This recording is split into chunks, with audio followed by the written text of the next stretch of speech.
ಬೆಳಗಾವಿಯಲ್ಲಿ ಒಳ ಮೀಸಲಾತಿ ಜಾರಿಗಾಗಿ ಡಿಎಸ್ಎಸ್ ಸಂಘಟನೆಯಿಂದ ಪ್ರತಿಭಟನೆ.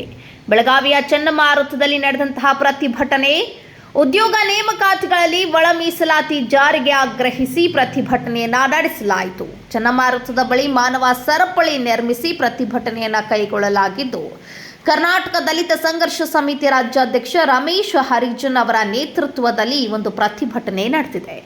ಎಡಗೈ ಸಮಾಜಕ್ಕೆ ಆಗುತ್ತಿರುವ ಅನ್ಯಾಯವನ್ನು ನಿಲ್ಲಿಸಬೇಕು.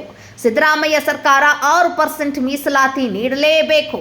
27ರಂದು ನಡೆಯುವ ಕ್ಯಾಬಿನೆಟ್ ಮೀಟಿಂಗ್ನಲ್ಲಿ ಬಿಲ್ ಪಾಸ್ ಮಾಡುವಂತೆ ಒತ್ತಾಯ.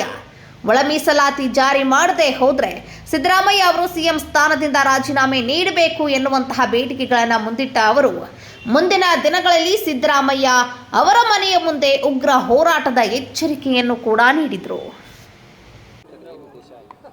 ಏನಿಲ್ಲ, ನಾಳೆ ಬರುವಂಥ 27ನೇ ತಾರೀಕು ಕ್ಯಾಬಿನೆಟ್ನಲ್ಲಿ ನಮ್ಮ ಮಾದಿಗ ಸಮಾಜ ನಮ್ಮ ಮಕ್ಕಳ ಭವಿಷ್ಯಕ್ಕಾಗಿ ಏನಪ್ಪ ಅಂತಂದ್ರೆ ನಾವು ನೌಕರಿಗೆ ಆಗಲಿ ನಾವೆಲ್ಲ ಹಿಂದೆ ಉಳಿದು ಜನಾಂಗ ಏನು ಸಿದ್ದರಾಮಯ್ಯ ಅವ್ರು ಹೇಳ್ತಾರಲ್ಲ, ನಾವು ಹಿಂದೆ ನಾಯಕರು ಅಂತ ಹೇಳ್ತಾರಲ್ಲ, ಒಂದು ಕಣ್ಣಿಗೆ ಸುಣ್ಣ ಒಂದು ಕಣ್ಣಿಗೆ ಬೆಣ್ಣೆ ಏರಿಸುವಂಥ ಕೆಲಸ ಮಾಡಿದೆ ಈ ಕಾಂಗ್ರೆಸ್ ಸರ್ಕಾರ.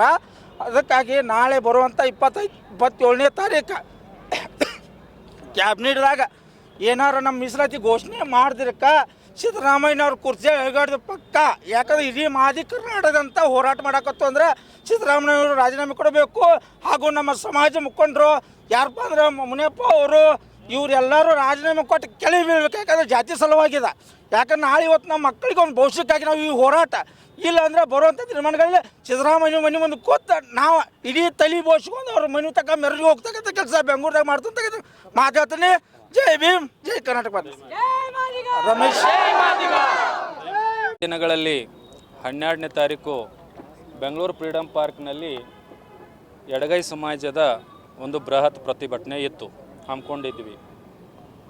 ಆ ಪ್ರತಿಭಟನೆ ಮುಖಾಂತರವಾಗಿ ಸರ್ಕಾರಕ್ಕೆ ನಾವು ಎಚ್ಚರಿಕೆ ಕೊಟ್ಟರೂ ಕೂಡ ಎಚ್ಚೆತ್ತುಕೊಳ್ಳದೇ ಇರತಕ್ಕಂಥ ಸರ್ಕಾರಕ್ಕೆ ನಾವು ಇನ್ನೊಂದು ಬಾರಿ ಇಡೀ ರಾಜ್ಯದಾದ್ಯಂತ ಆಯಾ ಜಿಲ್ಲಾಧಿಕಾರಿಗಳ ಮುಖಾಂತರವಾಗಿ ನಮ್ಮ ಮಾದಿಗ ಸಮುದಾಯದ ಎಲ್ಲ ಮುಖಂಡರುಗಳ ಪರವಾಗಿ ಎಲ್ಲ ಸಂಘಟನೆಗಳ ಪರವಾಗಿ ನಮಗೇನು ಅನ್ಯಾಯ ಆಗತೈತಿ, ಬರ್ತಕ್ಕಂಥ ದಿನಮಾನಗಳಲ್ಲಿ 56,000 ಹುದ್ದೆಗಳಲ್ಲಿ ನಮಗೆ ಒಳ ಮೀಸಲಾತಿ ದೊರಕಿಲ್ಲ.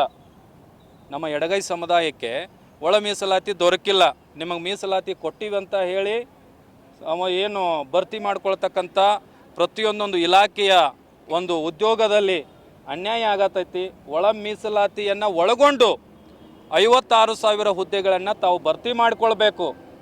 ಅದನ್ನು ಭರ್ತಿ ಮಾಡದೆ ಹೋದರೆ ನಾವು ಮುಂದೆ ಬರ್ತಕ್ಕಂಥ ದಿನಮಾನಗಳಲ್ಲಿ ಇನ್ನೂ ಬೃಹತ್ ಪ್ರತಿಭಟನೆಯನ್ನು ಹಮ್ಮಿಕೊಳ್ತೀವಿ. ಏನು ನಮ್ಮ ಮಾದಿಗ ಸಮುದಾಯಕ್ಕೆ ಏನು ಜೀವಹಾನಿ ಆದರೂ ಏನು ತೊಂದರೆ ಇಲ್ಲ. ಸತತ 50 ವರ್ಷಗಳಿಂದ ಮೀಸಲಾತಿಗೆ ನಾವು ಹೋರಾಟ ಮಾಡ್ತಾ ಇದ್ದೀವಿ. ಜೀವಹಾನಿಗಳಾಗ್ಯಾವು.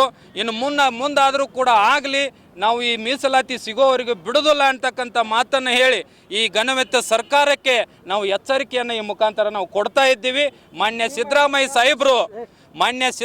ಸಾಹೇಬರು ಎತ್ತೆಚ್ಚಿಕೊಂಡು ನೀವು ಬರ್ತಕ್ಕಂಥ ದಿನಮಾನಗಳಲ್ಲಿ 27ನೇ ತಾರೀಕೇನು ಕ್ಯಾಬಿನೆಟ್ ಐತಿ ಅದರಲ್ಲಿ ನಮ್ಮ ಬಿಲ್ಲನ್ನು ಪಾಸ್ ಮಾಡಬೇಕು, ನಮ್ಮ ಮೀಸಲಾತಿಯನ್ನು ನಮಗೆ ಕೊಡಬೇಕು ಅಂತಕ್ಕಂಥ ವಿಚಾರವನ್ನು ಹೇಳಿ ನನ್ನ ಮಾತನ್ನು ನಾನು ಮುಗಿಸ್ತೇನೆ. ನಾನು ಬೆಳಗಾವಿ ಜಿಲ್ಲಾ ಅಧ್ಯಕ್ಷರು DSS ಸದಾಶಿವ ಮಾಂಗ್.